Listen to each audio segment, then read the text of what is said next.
for me, my friend Julie was one of the most soulful, kind, caring, wonderful individuals, and raised her children to be exactly like that.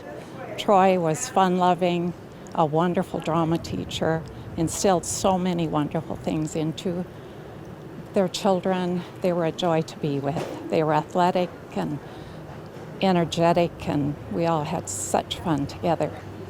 Yeah, you're faced with a lot of different emotions, like whether to feel angry, sad. You try and find a way to tell a bunch of people you don't know how you feel, and you don't know if it really matters or if it just matters to you.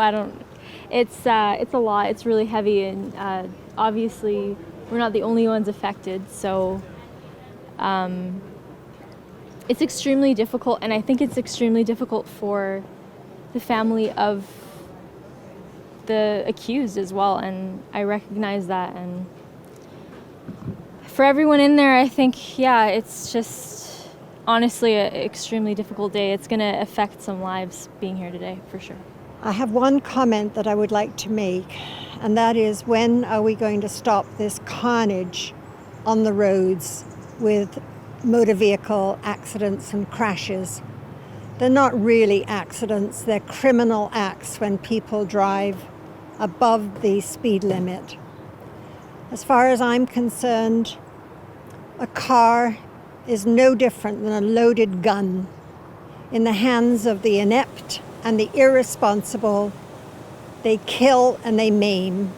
And in the case of my daughter's crash, 2 beautiful young women were killed and 1 remains with lifelong injuries.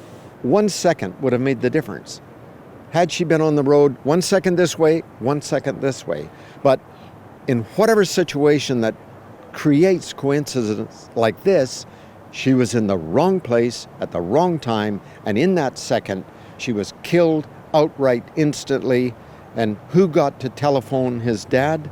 My grandson, who was in the passenger seat, and his words were to his dad, "Everybody, Dad, there's been a terrible accident. Everybody in the car is dead." And as Paul said, as he gave his victim impact this morning, how would you like to live with that for the rest of your life? Not just 24 months, not 3 seconds, not a slap on the wrist with a fine.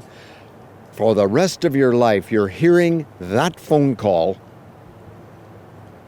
and then a few minutes later, Sean's mother or me, I can't remember which one of us made that first call, have to call our son in Australia and say, "You've lost your sister, she's gone."